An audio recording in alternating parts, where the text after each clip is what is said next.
Okay, DSC అభ్యర్థులందరికీ నమస్కారం. నా analysis cut off ఎంత ఉండొచ్చు, ఓపెన్లో కావచ్చు, లోకల్ కావచ్చు.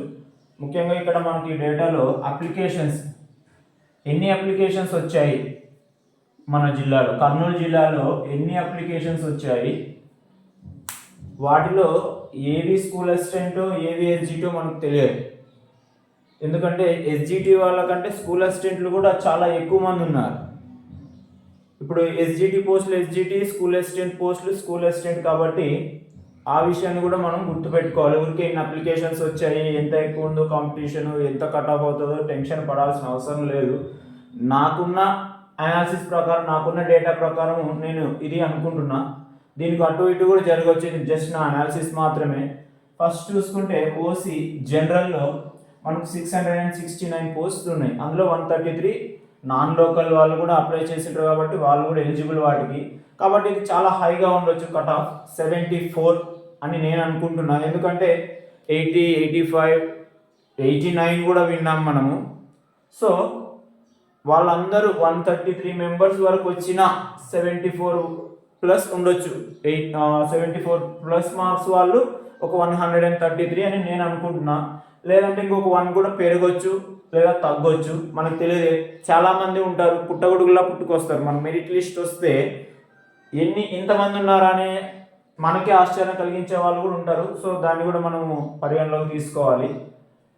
అదే ఓసీ వాళ్ళు లోకల్లో, ఓపెన్లో లోకల్ అంటే మన కర్నూలులో ఓపెన్లో అది ఇంకా మొత్తం మనకు దాదాపు 550 ప్లస్ పోస్టులు ఉన్నాయి. కాబట్టి అంతమందికి 72 మార్కులు వచ్చిన 500 మందికి 550 మందికి 72 వరకు వచ్చిన మనకు ఇక్కడ వరకు ఆగిపోతుంది కట్ ఆఫ్. సో ఎక్కడ వరకు 70 to 72 వరకు ఆగిపోవచ్చు అని నేను అనుకుంటున్నాను. ఇక్కడ మనకు అప్లికేషన్స్ ఎన్ని ఉన్నాయంటే 2540. ఇవి ఓన్లీ ఓసీ వాళ్ళు అనమాట అండ్ ఓపెన్ వాళ్ళు. సెకండ్ వన్ ఈడబ్ల్యూఎస్, ఇది మనకు తెలుసు, ఎకనామికల్ వీకర్ సెక్షన్స్. వీళ్ళు ఓసీ ఓపెన్లో రాకపోతే వీళ్ళకంటూ రిజర్వేషన్ ఉంది కాబట్టి ఇక్కడ వీళ్ళు కూడా చాలా ఎక్కువ మంది ఉన్నారు. 72, నాన్ లోకల్ 70 వరకు రావచ్చు అండ్ లోకల్లో 66 నుంచి 69 వరకు కట్ ఆఫ్ ఆగిపోవచ్చు అని నేను అనుకుంటున్నా. వీళ్ళ అప్లికేషన్ కూడా తక్కువగా ఉన్నాయి, జస్ట్ 1476 ఉన్నాయి.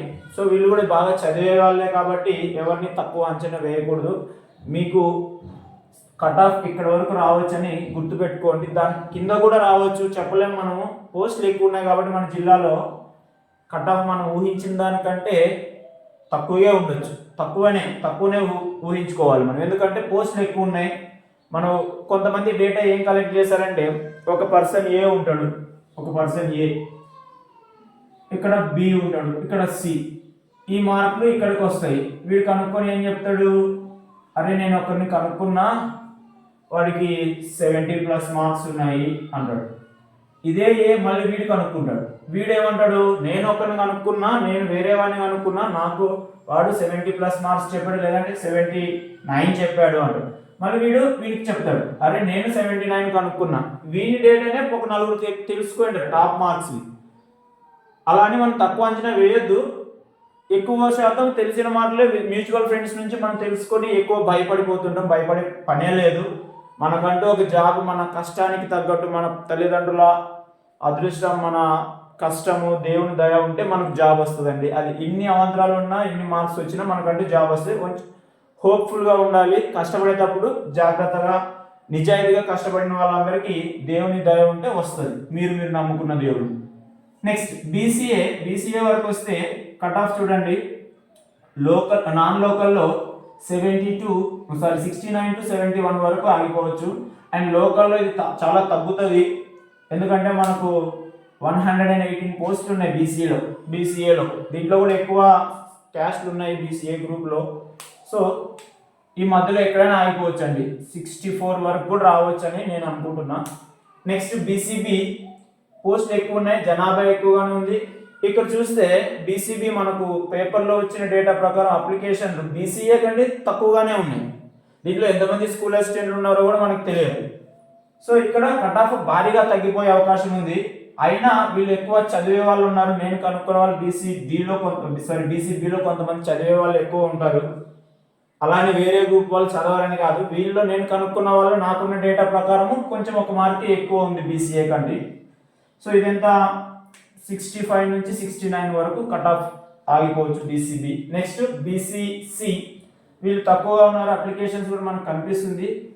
సో వీళ్ళని మనం జస్ట్ గెస్ట్ చేసామంతే, ఎందుకంటే ఈ 450 మందిలో నాకు తెలిసిన వాళ్ళు ఇద్దరే ఉన్నారు. ఆయన మార్క్స్ కూడా తక్కువగానే ఉన్నాయి కాబట్టి ఎక్కడో తక్కువ వస్తుందో ఎక్కడో ఎక్కువ వస్తుందో తెలియదు. కాబట్టి దీనిపైన మనం ఇది గ్యారంటీగా దీనికి ఎంతైనా తగ్గిపోవచ్చు, ఎంతైనా పెరగవచ్చు. నెక్స్ట్ కమింగ్ టు బీసీడీ కూడా ఒక పెద్ద గ్రూపే, కానీ అప్లికేషన్ చూసుకుంటే మనకు తక్కువగా ఉన్నాయి. మనకు పేపర్లో వచ్చిన అప్లికేషన్ డేటా ఇది, అది కూడా నేను వీడియోలో చూపిస్తాను లాస్ట్లో. మనం అప్లై చేసినప్పుడు వచ్చిన డేటా ప్రకారం ఇవి అప్లికేషన్లు ఇచ్చాను నేను ఇక్కడ. చూడండి, బీసీడీ పోస్టులు బీసీఏ అన్ని పోస్టులు ఉన్నాయి, అప్లికేషన్లు మాత్రం తక్కువగా వచ్చాయి, జస్ట్ 3415 ఉంది. సో దీనికి కట్ ఆఫ్ తగ్గిపోవచ్చు, ఇంకా 65 కూడా కాదు, 64 అలా రావచ్చు అని నేను అనుకుంటున్నా. 64 to 67, ఇక్కడ 67 వరకు. కమింగ్ టు బీసీఈలో వీళ్ళు ఎక్కువ మందినే ఉన్నారు. బీసీడీ కంటే బీసీఈ వాళ్ళు ఎక్కువ ఉన్న పోస్టులు చూస్తే 67 ఉంది, కానీ అప్లికేషన్ చూస్తే 4591. వీళ్ళలో ఎక్కువ స్కూల్ అసిస్టెంట్లు ఉంటారని నేను అనుకుంటున్నా, అందుకే అప్లికేషన్లు ఎక్కువ వచ్చాయి. కమింగ్ టు ఎస్సీఏ వాళ్ళు మనం మాట్లాడే పని లేదు, పోస్టులు 30+ ఉన్నాయి, ఎస్జిటి స్కూల్ అసిస్టెంట్ అన్ని కలిపి.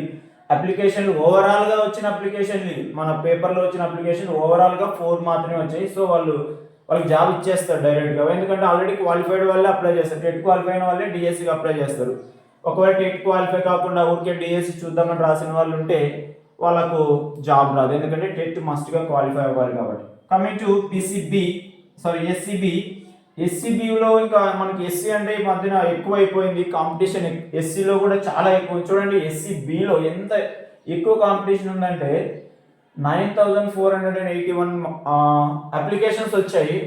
సో ఎక్కువ ఎస్జిటీనే ఉంటాయి ఇక్కడ, ఎందుకంటే చాలామంది బీడీలు ఎస్జిటి చేసుకున్నారు కాబట్టి వాళ్ళు రెండింటికి అప్లై చేసింటారు. సో అందుకే ఇక్కడ చాలా ఎక్కువగా అప్లికేషన్స్ వచ్చాయి. అయినాను వాళ్ళకి జాబ్లు కూడా ఓన్లీ ఎస్సీబీ కాబట్టి 108 ఉన్నాయి.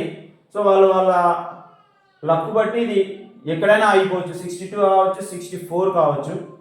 నెక్స్ట్ కమింగ్ టు ఎస్సీసీలో పోస్టులు ఎక్కువగా ఉన్నాయి. అప్లికేషన్లు మనకి ఇక్కడ చూడండి, ఎస్సీ వర్గీకరణలో ఎలా జరిగిందంటే, ఇప్పుడు ఇన్ని అప్లికేషన్లు వచ్చిన వాళ్ళు దీంట్లో పోస్టులకి అనర్హులు. సో ఇప్పుడు ఓన్లీ ఎస్సీ వాళ్ళు ఎంతమంది అప్లై చేశారంటే 5190 మెంబర్స్ అప్లై చేశారు మన పేపర్ డేటా ప్రకారం. వీళ్ళకి ఇంకా తగ్గిపోతుంది, కట్ ఆఫ్ 60-61 వరకు రావచ్చని నేను అనుకుంటున్నా. ఇంకా తగ్గిపోవచ్చు అండి, ఇది జస్ట్ అనాలిసిస్ మాత్రమే, ఎందుకంటే ఓవరాల్గా ఎవరికి ఎన్ని మార్కులు వచ్చాయో మనకున్న డేటా, మనం కనుక్కున్న కొంతమంది ఫ్రెండ్స్ వాళ్ళ నుంచి కనుక్కునే డేటా ప్రకారం మనం ఇది ఒక అనాలిసిస్, మీకు ఒక ఐడియా రావాలని చేసి ఉంటాం అంతే. ఇది కన్ఫర్మ్ కాదు, ఫిక్స్ కాదు. సో దీనికి జస్ట్ ఒక ఇన్ఫర్మేషన్ అంతే ఇది. నెక్స్ట్ ఎస్టీ వాళ్ళు, ఇంకా ఎస్టీలో చాలా తక్కువ మంది అప్లై చేశారు, పోస్టులు అయితే చాలా ఎక్కువ ఉన్నాయి. చూడండి, 100 పోస్టులకు కేవలం 2000 మందే అప్లై చేశారు. సో వాళ్ళలో కూడా చదివే వాళ్ళు ఎంతమంది ఉన్నారో, మొన్న స్టార్ట్ చేసిన వాళ్ళకి కొన్ని తక్కువ మార్కులు వచ్చిండొచ్చు, ఫస్ట్ నుంచి ప్రిపేర్ అయిన వాళ్ళకి కొన్ని ఎక్కువ మార్కులు రావచ్చు. పేపర్ టఫ్ లేదా ఈజీ దాన్ని బట్టి, పేపర్ క్వాలిటీ బట్టి కొంతమందికి ఎక్కువ తక్కువ రావచ్చు. కానీ నేను అనుకున్న డేటా ఏమంటే 59 లేదా ఇంకా ఒక మార్కు తక్కువ రావచ్చు, లేదంటే 55-50 వరకు కూడా రావచ్చు, ఎందుకంటే చెప్పలేము, ఇది పోస్టులు ఎక్కువ ఉన్నాయి కాబట్టి. బిలో 55, లెస్ దెన్ 55కి రావచ్చు. ఇంకా ఓపెన్లో అయితే నాన్ లోకల్ అయితే, అది నాన్ లోకల్ అంటే ఇంకా అది పూల్ అండి, పెద్ద పూల్, ఎక్కువ అందరూ ఇంటెలిజెన్స్ మార్కులన్నీ అక్కడే ఉంటాయి అన్నమాట. ఇదండి నా డేటా. సో ఈ అప్లికేషన్స్ దీన్ని బట్టి ఏదైనా జరగవచ్చు, అన్నిటికీ మనం సిద్ధపడాలి. అది ప్లస్ కావచ్చు, మైనస్ కావచ్చు, ఒక మార్పు ఏదైనా కానీ దేవుడా మాకు ఒక జాబ్ రావాలి అని దేవుని పైన భారం వేయాలి. ఇప్పుడు అంతకుమించి మనం చేసేది ఏం లేదు. గ్రీవెన్స్ పెట్టాము, ఇంకా ఏమైనా ఉంటే నార్మలైజేషన్ కేసు కోర్టులో నడుస్తుంది, దానిపైన ప్రభుత్వం లాయరు ఎలా స్పందిస్తారో, కోర్టు ఏం చెప్తుందో అది మన చేతుల్లో లేదు. ఇంకా ఇదండి. సో ఒక నిర్ణయం తీసుకోండి గట్టిగా, దేవుడా నాకు ఒక జాబ్ రావాలి, జాబ్ వస్తే నేను మన దగ్గరకు వచ్చేదంతా పేద పిల్లలండి, వాళ్ళకు మంచి చేస్తాను, నాకు ఒక జాబ్ ఇవ్వండి అని కోరుకోండి. అందరు చేస్తారు. సో దేవుని పైన భారం వేయాలి, అంతకుమించి మనం ఏం చేయలేము. Thank you. All the best అందరికీ. మీ అందరికీ జాబ్ రావాలని మనస్ఫూర్తిగా కోరుకుంటున్నాను. ధన్యవాదాలు.